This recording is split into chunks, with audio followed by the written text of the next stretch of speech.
దేవుడు నన్ను తన కుమారునిగా స్వీకరిస్తున్నాడు. ఆయన ఇల్లంతటిలో నేను నమ్మకంగా ఉండాలి అనుకున్నాడండి మోషే. ఆయన ఇల్లంతటిలో నేను నమ్మకంగా ఉండాలి అనుకున్నాడు. కొన్ని కష్టాలు వచ్చాయి, కొన్ని ఇబ్బందులు వచ్చాయి, కొన్ని వేదనలు వచ్చాయి. శోధనల ద్వారా మోషే ప్రయాణించాడు. చివరికి ఏమయ్యాడు? ఇశ్రాయేలీయులకు నాయకుడయ్యాడు. ఇశ్రాయేలీయులకు నాయకుడయ్యాడు. దేవుని దృష్టిలో గొప్ప దైవజనుడయ్యాడు. మోషేను చూస్తే ఫరో హడలిపోయాడు.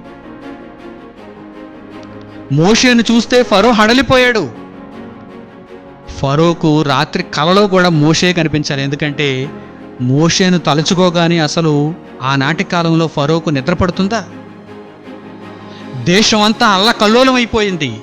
మోషే జరిగిస్తున్నటువంటి సూచక క్రియలు, అద్భుతాలు, మహత్కార్యాలు, ఒక దైవజనుడిగా ఐగుప్తు దేశంలో మోషే జరిగిస్తున్నటువంటి ప్రతి విధమైనటువంటి సూచక క్రియ, అద్భుతం, మహత్కార్యం, వీటన్నిటి నిమిత్తము ఆ రోజు ఫరోకు నిద్ర లేదండి. నిద్ర లేదు. ఎందుకు ఈ జీవితం అనుకున్నాడు. చివరకు తన కొడుకును కూడా కోల్పోయాడు ఫరో. తన కొడుకును కూడా కోల్పోయాడు ఫరో. ఎందుకు ఈ జీవితం అనుకునేటువంటి పరిస్థితుల్లో మిగిలిపోయాడు ఫరో. కానీ దేవుడు మోషేని ఎక్కడ పెట్టాడు? ఫరో నెత్తి మీద పెట్టాడు. దేవుడు మాట రాయించాడు. అదేంటో తెలుసా? నిన్ను ఫరోకు దేవునిగా నియమిస్తున్నాను. నువ్వెవరు? ఫరోకు దేవుడవు. సమస్తము సమకూడి మనకు మేలు జరుగుటకై దేవుడు ఎలా జరిగిస్తాడో చూడండి.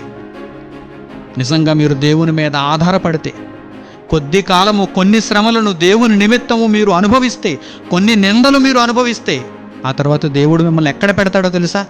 నెత్తి మీద పెడతాడు.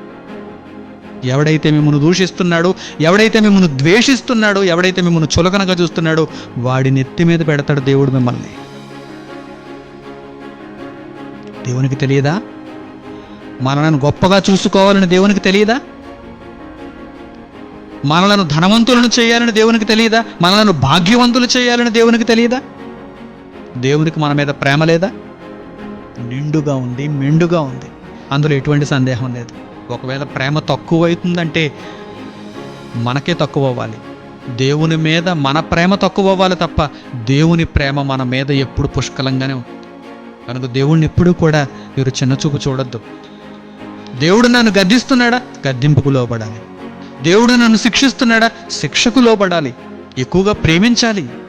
ఆసక్తితో వాటిని స్వీకరించాలి. ఎందుకంటే దేవుడు నా మేలు కోరి సమస్తమును జరిగిస్తున్నాడు. ఏ క్షణాన్నైనా దేవుడు ఏ విధంగానైనా మార్చగలడు.